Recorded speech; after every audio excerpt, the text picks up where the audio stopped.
What's up, everybody? Hope you're doing well. This is Gabriel from Motivated Painters.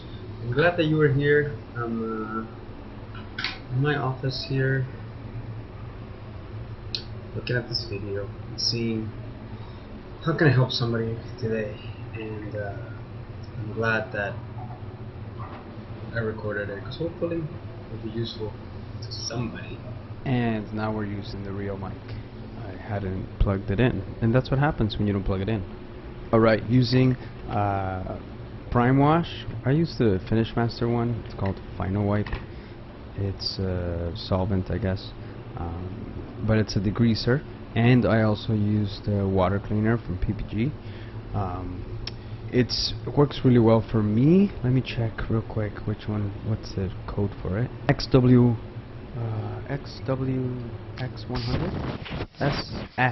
SWX100. That's what it is. That's what I clean everything with. And then, obviously, we're blowing everything off. This is very important right here, boys and girls. You need to blow everything off, because you are going to get a lot of dirt if you don't. Just a little advice for you. Yeah, so I blow everything out really well. And then I start tacking with the same rag, because remember, like I said in previous videos, the car needs to be clean when it comes in the booth. You're just final wiping it, final cleaning it, right? You shouldn't be taking like too crazy of a cleaning job in the booth, because it already should be clean from prep. That's extremely important. And as you can tell, I just keep blowing this thing because I don't want any dirt issues or anything like that.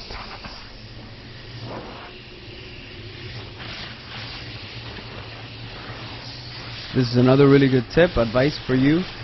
Blow yourself off really well, because obviously when you're spraying, you're getting overspray over yourself, right? So you have to make sure that you're blowing the crap out of yourself too. I'm using a 1.4. This is the Motivated Painters Kick Butt Edition HTE 1.4 Welcome gun. I have these guns on my website. They're $325 US, and they're freaking amazing. Comes with a cup, comes with the digital regulator, and I've been having so much fun with these guns, because it's amazing how a cheap gun like this, I mean relatively speaking cheap, when it comes to the performance, you can comparable. This gun is comparable to the $1,000 guns. So I'm really happy with this gun. I've been spraying with it. Like as you can obviously tell, that sealer, and it almost looks like clear. So the fan pattern is beautiful. Obviously the fan pattern is going to be different size the closer and the farther away you get from the panel. So I can't really say what the fan size is. I know some people want to know, but it's obviously it's very even. It sprays really nice. Nice and smooth. Nice. That's what we need when it comes to sealer. So not bad for 300 plus bucks. Not bad at all. Alright, on to base. While that door is flashing, I'm gonna put some base. This is a Tesla Model 3 PM and G.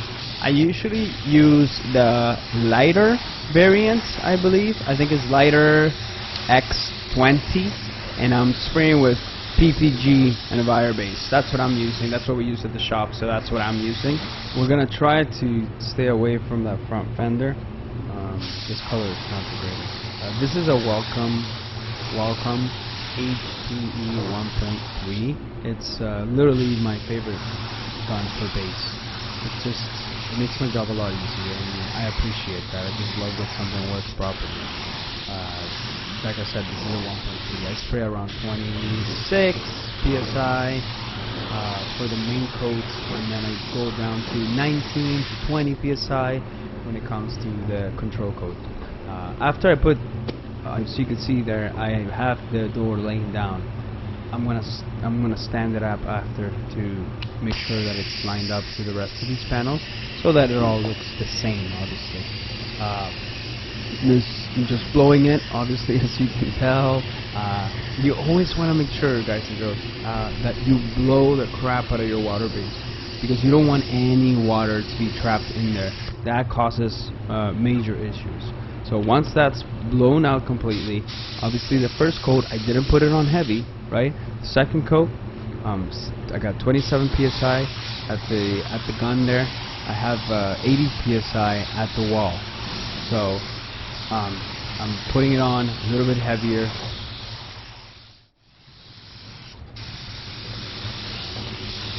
Making sure I get the bottom edge, which I often miss, which is why it's good to go into the booth after you're done basing and apply with the lights off, and you can check if you have good coverage. Again, here, let the gun do the work, right? Angling the gun towards the repair as much as I possibly can. I'm gonna put this door to dry.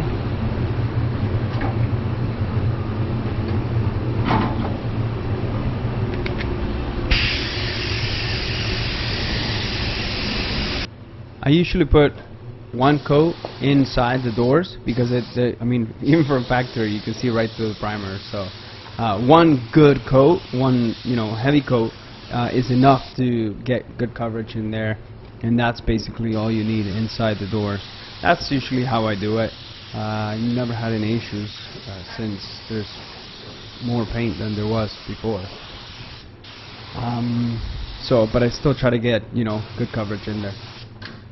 I tried, so the reason why I stand up these doors, I put them on a stand, is that way we don't have to jam them, right? So we could paint the inside of the door and the outside of the door at the same time, and then you don't have any issues or lines inside there from taping, which is something that sometimes you cannot avoid. It's extremely difficult to avoid. So probably about, I would say, 8 inches away from the panel. Keep it consistent, boys and girls.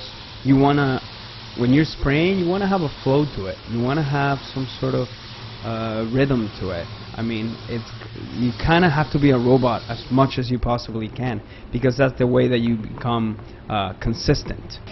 You're gonna set up here my apprentice, my apprentice that doesn't talk back to me, and then I'm gonna blow this car. So then you can have both things going at the same time, and you can get more done, which I love. Blend's looking good. I like it. I like it a lot. That's the importance of having a gun that does the job well. You don't have to be fighting colors so much. As long as you pick the right variant, you can blend it out, no problem. Okay, here's a little trick. I just sprayed a little bit of water cleaner on this microfiber cloth. I'm blowing it out, as you can see. Duh, obviously. I'm so stupid sometimes. But I'm blowing it out, and then what I'm gonna do is I'm gonna use it as a tack cloth. This basically eliminates the use of a tack cloth in my spray booth. Excuse me. I only use tack cloths when I'm like denibbing something and I need to blow and tack it. But for this, as you can see, look, I'm blowing it and I'm wiping it at the same time.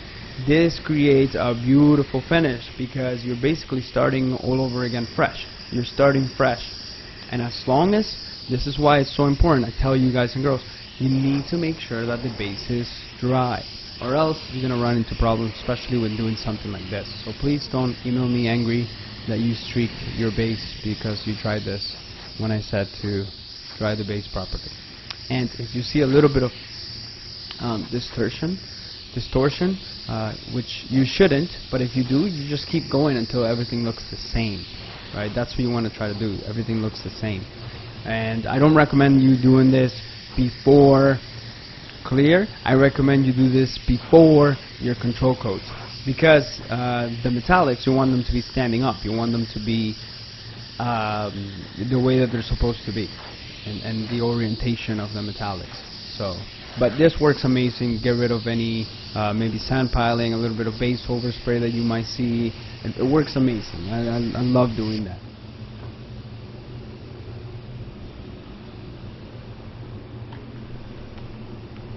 So I'm going to do a double control coat.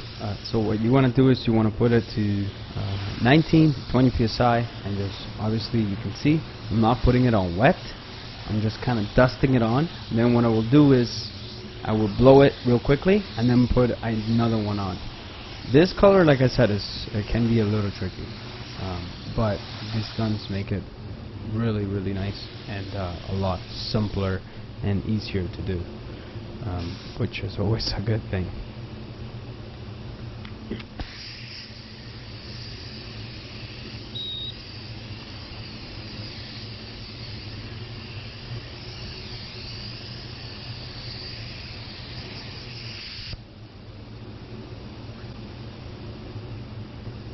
So same deal, 19 psi, and you just want to kind of dust it on.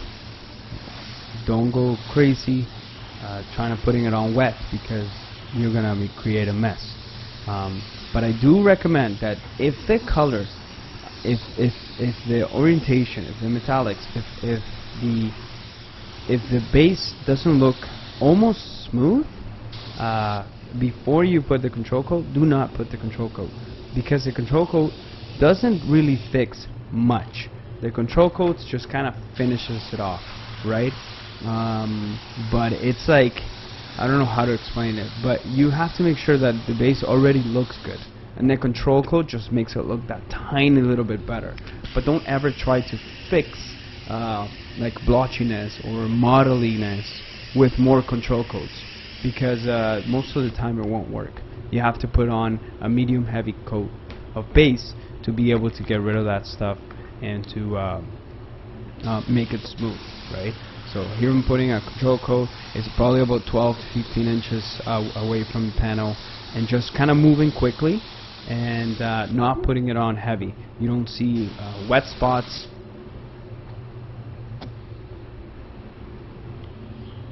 .3, 27, then 20 for control coat.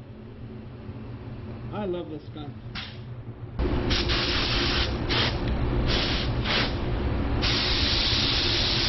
Ready? And this is a 1.1. 1. What? Yeah, you heard me right. 1.1. I've been trying this out, and I think it's about 2 months now, and I've been loving the 1.1. It breaks down the clear coat so nice. Obviously, as you can tell, look at that fan pattern. It is like perfection. I love it. I love it. I love it. I love it. I love it. Might be a little bit slower, but at the same time you have more control of the gun, so you get a better finish. You're not rushing to get that finish, you know. You're not like, and obviously this has decreased the amount. Look how shiny that is on the first coat. This has decreased the amount of sags and runs that I get by a 50% at least. It's been really good. I can't say, you know. I just really love it.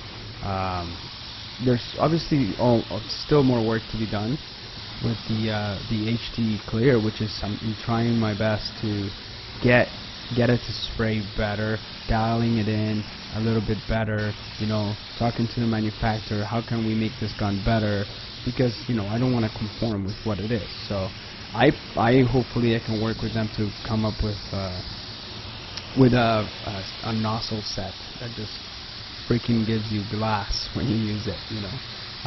But I'm about 7 inches probably from the panel, so 8 inches from the panel.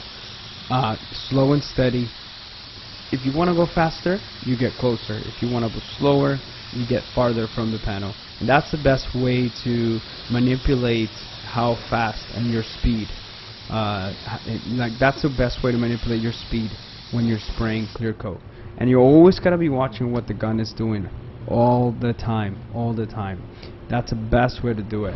I really recommend that when you're clearing, you try to be consistent with the way that you're spraying. If you need to count seconds when you're spraying the same panel, then do that. That might help. That might make things a little bit easier for you. I've been spraying for a while, so it kind of comes as second nature now with the way that I spray and how I move my gun, and I instinctively know that as I'm looking at what the gun is spraying and how the clear coat is looking, I have to either slow down or speed up.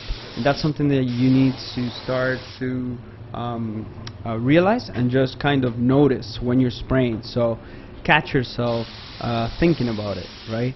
And kind of be intentional about the way that you want your finish to look like. I'm spraying at 30 psi, and that this with this setup, 29, even 28 sometimes, depending on how thick the clear coat is and what clear coat I'm spraying. But this is giving like a beautiful finish. Like the finish that's coming out of this gun, like the video kind of doesn't really show you, but the video shows you. I like the way that the video shows you the spray pattern, because it really is that smooth, and you're getting a beautiful finish.